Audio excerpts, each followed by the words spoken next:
Hello, hello, hello. As you can see by the title and what's on the screen, we got the gameplay presentation for Code Vein 2. Yes, I know I'm late, but hey, better late than never. Let's get it. I have not played Code Vein 1 yet. I know it's supposed to be like an anime Souls-like, but I'm already looking at the abilities and they look kind of crazy. Oh, there we go.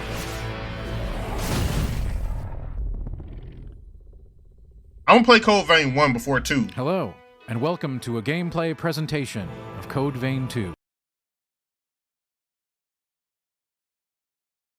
Where you get the phone pauses? I need me a pair of phone pauses. Hey, big bro. Your suit clean. I like this crest. Can I have the phone pauses? I see the Code Vein shirt too. Good like branding. I'm Dan Tack, a member of Bandai Namco Entertainment America, and today I'll be walking you through character creation, a taste of some of the characters you're going to meet along the way, exploration and the world, and an exciting look at the first major boss you'll face in the game.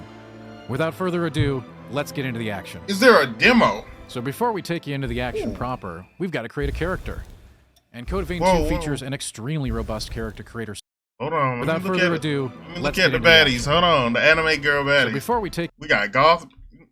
Hey, bruh. Without further ado, let's get into the action. We got a Goth baddie. Goth. She looked like she could ride a motorcycle too. I ain't gonna lie. She like a Goth girl that rides Harleys. So before we take you into the action proper, she look like she'll steal everything you own, bruh. And you'll love her for it. We've got to create a character. She looked like she killed you and cried hard at your funeral. That's Code Vein Thunder. 2 features an extreme. She like she could change your life. Extremely robust character creator suite of options. Right now we're looking at some of the presets. Other type of secretary. That you can. Ooh. Like she got crystals, but like not in the obsessed type of way. She just got a few crystals she like her. Hey. Pick from, but you can create your character down to the last detail. She like she can fix your eyes, car. Hair, both of them. Scars, all kinds of different things that you can tweak and design to your exact specifications. But if you feel like just picking one of the presets and getting right into the action, you can do that too. Hell no. As you can see, we have all kinds of different hairstyles, all kinds of different options for you to pick from. And you can spend a Hold on. I want to see the black hairstyles. I'm a black man. All kinds of different options for you to pick from. And you can spend a lot of time in this. That wasn't the Killmonger. That wasn't the Killmonger. I thought it was. And you can get things just right. I'm going to slow down on the pause here if you want. They just going by so fast. You can also just take a preset. The presets are also awesome, and they come with some really cool outfits. But you can, again, it's not. I can make a Sharingan. In your eyes, you're going to be picking your outfit completely. Hats, accessories, masks, capes, whatever you want. You know, they're all here from the very serious to the very goofy options. They're all available. Nah. They fucked the game up. From the they very already fucked the game. Show goofy options. What?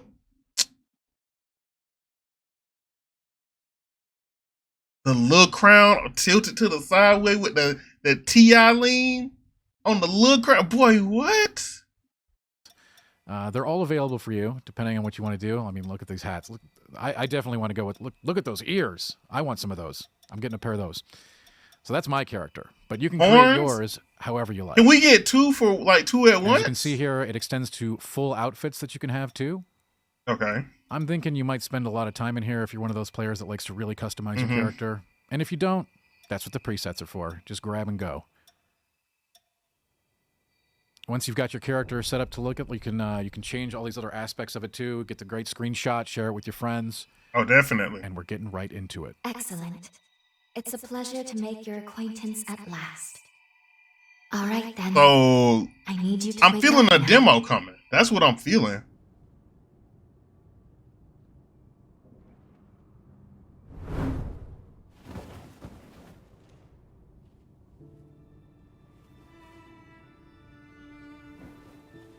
Her neck long as hell. Ah, you've come too. Route 66 neck ass. As I feared, the memories may still take some time to return. Forgive me, I certainly didn't mean to startle you.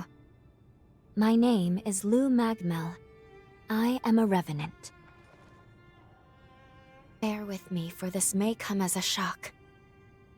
You I'm sorry, y'all. I just need to know, like, y'all see how her chest look? She got negative titty.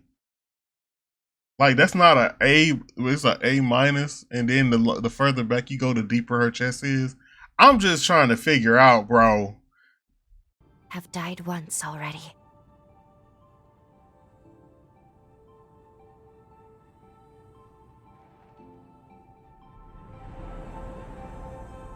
Is Cold Vein cinematic? Like, does it have a lot of cut scenes? This is where I used a ritual to resurrect you.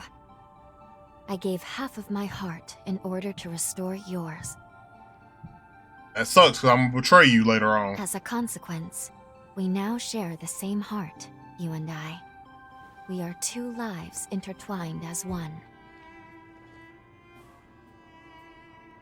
You seem well, all things considered. I'm glad.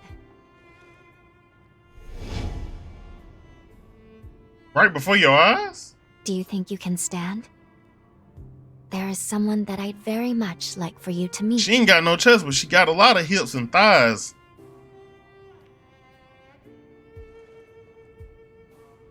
I know it's all new, but it's okay.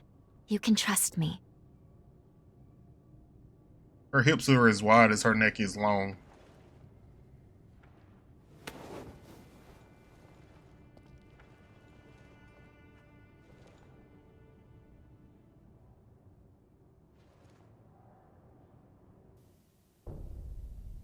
And just like that, we are off to the races. This I is shall guide Lou. you.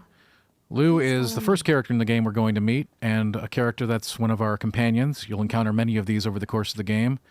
They Lou gave is our a character revenant so who much has a ass. very, very special power in Don't this game. hesitate In to fact, tell the me only if you don't revenant feel that can well. control time. So this will be very important as we move through the game, her special ability. And like all companions, Lou will This also area is travel with you constructed and fight with underground. you. Let's take the Each elevator to companion the has special surface. abilities that they bring to combat, and you can also assimilate your ally for some extra bonus powers, but we'll talk about that later.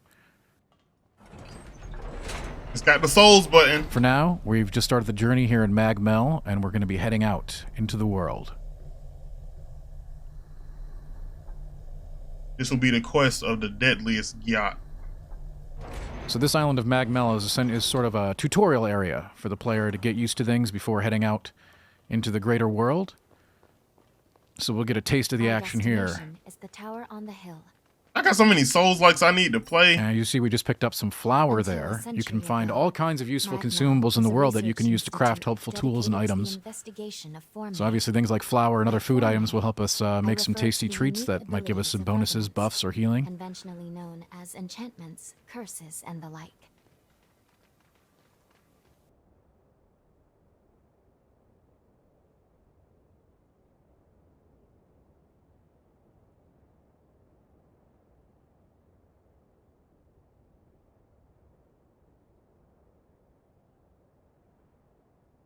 Who is that? Another world snuffed from existence. Do all revenants have red eyes?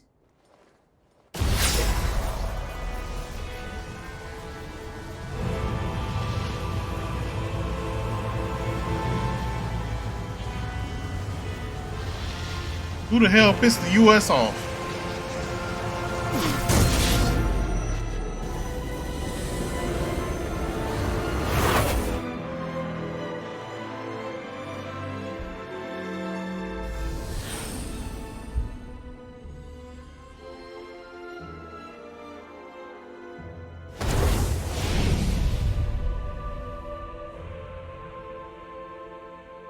Luckily, the residents were all evacuated in time, thanks in no small part to your efforts.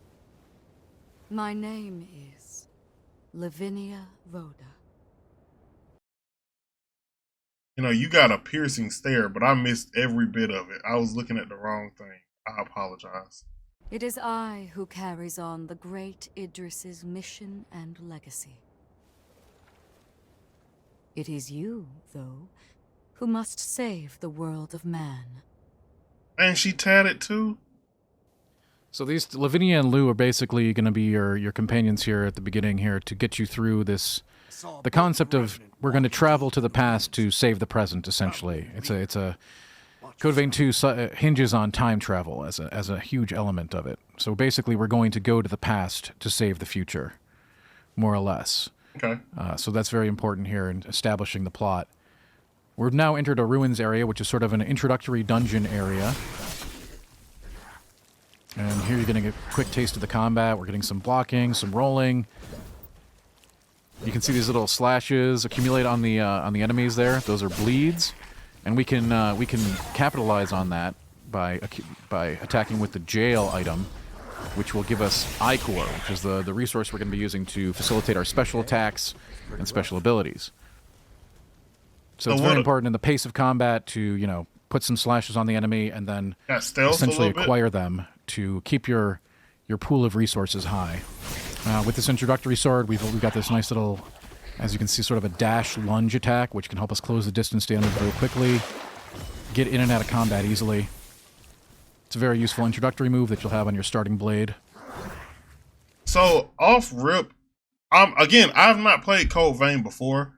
I'm interested. I need to play it. I will play it before this drops. Hope if it doesn't drop like in the next 2 months or 3 months.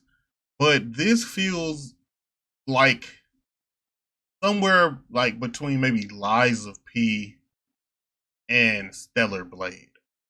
Like, I don't see a jump mechanic, so I'm leaning more towards Lies of P, because once you add a good jump into it, the whole game is different.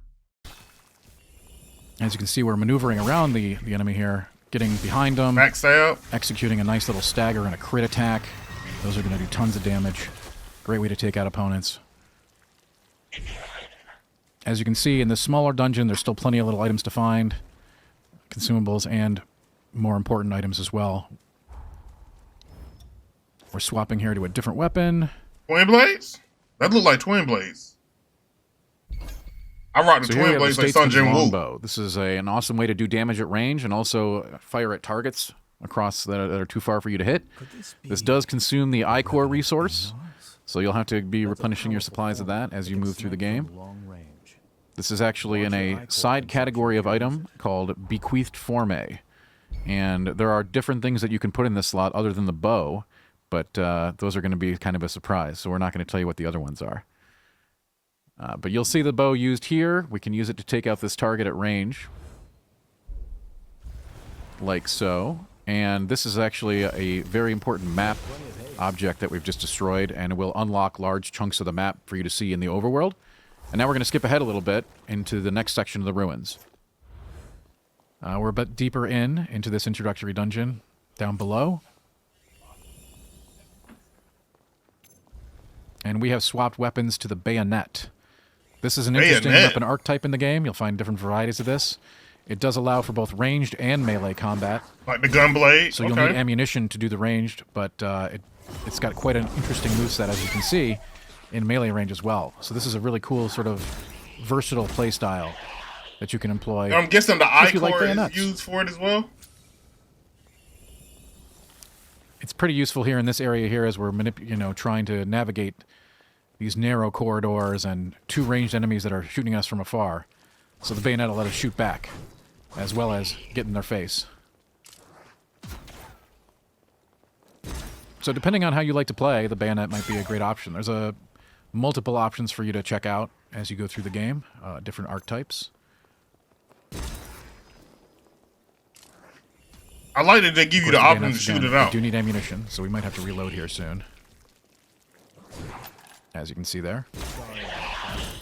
And as you can see, Noah, our companion Noah, is talking to us right now, but you don't see him on the screen. Yeah. That's because he's currently assimilated. So in this game, you're going to have a partner or a companion, but you can choose whether that companion is active and out on the field, or you're basically assimilating them to tap into their powers. So we're getting some bonuses, as you can see reflected at the bottom of the screen. Floating blade weapons? By Noah right now, even though he's not out on the field. So if you like to play solo, or if you like to play with a companion, you can fit the play style to that. You can have an imaginary friend that actually a little further along in the ruins, we're using the runic blades. Quite an unusual weapon, as you can see, sort of hovering behind us. It's a very unique play style and very different than a lot of the other melee weapons in the game. Yeah. And as you can see, the bow can come in handy in combat as well with a quick flip. What was that? And we're going in there. There we go. It looks like you really got to pace yourself with the fighting, at least while they're on the same And these level. ruins again, lots of little things to pick up as you go through. So here we are. Now we're heading to the first major boss of the game. And as you can see, we've got our partner Noah with us to help on this fight. Oh, no, I'm running it solo. You can be he'll trying to assimilated, take some of the Noah. boss's attention, doing some damage. Every partner has their own we gotta special run the abilities and ones. attacks that they bring to the table. So really handy to have during these big boss battles. But of course, you're still going to have to be doing quite a bit of dodging, blocking, getting in there, and learning the boss moveset as well. You can see we've been Kinda doing bump. quite a few. Is that a bleeds shield or is on that a hand? The dejected assailant here. So once you've got an enemy nice and bleeding, I ain't gonna lie, big bro. That's how we know you ain't really nothing. Your name is the Dejected Assailant. That's not a real name. I just want you to know that. But you probably gonna whoop dejected my assailant ass. here. I'm gonna So disrespect once you you've with got that an enemy name. nice and bleeding like that, you know, you can capitalize on that with the jail item, which we haven't talked about a whole lot. The jail item. This is an auxiliary weapon type, and it comes in different forms. So you probably see one of them coming up here as we capitalize on what we've done to him. Getting some heals in. So it's not a roll. You literally are just like sidestepping. And of course, you're going to want to keep your Ichor high so you can continue to use your special abilities and powers. So it doesn't look like Make there's big a impact parry in at fights like all. this. You can see we've got a stagger on there. Now we're going to execute an attack with our jail. It gives you an AoE attack, sort of a cone attack in front of you. And of course, you'll crit with the jail as well anytime you've staggered Phase an 2? opponent. So here we're moving into phase 2. As you can see, our boss has kind of lost his head. There was a cinematic here involved with the phase 2 transition, but You don't keeping want that to. out so we can keep it a surprise later. Okay. But with that, he's gained new abilities as he's now holding his head, and he has a whole new moveset due to that. And you'll see here we're getting in there with that slash. The starter sword only has one special attack, but it's still very useful. Here we're charging up our jail. Look at that. Getting in with the jail can attack by itself as well, so a nice little spinny scythe attack there with the Reaper jail. But even if you get hit, does it keep going? And the jails come in different flavors, so depending on your playstyle, you'll pick one that fits the situation. Got the boss back in the corner here, doing some really, really great damage. Of course, with his head now on his arm, he's got all kinds of different attacks, including head lasers, which you never want to mess with. Ooh, this isn't looking very good. Oh, Are you out of heals? oh, well, that was a really good attempt. Didn't quite Yeah. make it. Thanks for joining us today for this taste of Code Vein 2's gameplay. Stay tuned for our social channels for exciting news and updates on the game. Code Vein 2 releases on January 30th, 2026, and is available for pre-order right now. Thanks for joining us today, everybody. Okay, it's probably gonna be something I play on stream more so, cause I want to start streaming again. I gotta play Code Vein 1, so that gives me what 3-4 months: October, November, December, pretty much all of January. So I got about 4 months to beat Code Vein 1.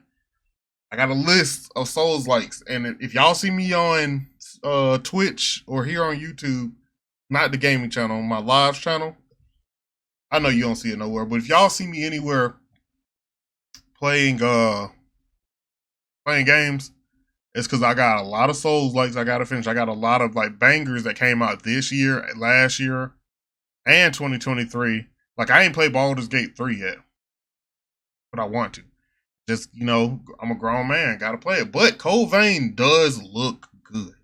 The gameplay looks good. I guess Souls games have that like little bit of clunk to them, like. And that's not a knock at them, but it's like the clunkiness is also just kind of like the weight of the game, of your character, and it feels like it does have that. But at the same time, she hitting that hard and back step back, so I rock with it. Well, Code Vein 2 looks good. I will be there. If y'all enjoyed this video, make sure to hit your boy with the goodness, like, comment, subscribe, share. Lock that in by hitting the bell. I was going to say seeing the bell. That is the goodness. Hit me with it. And I'll see y'all on the next one. I can't talk today. I took the best out of the hay.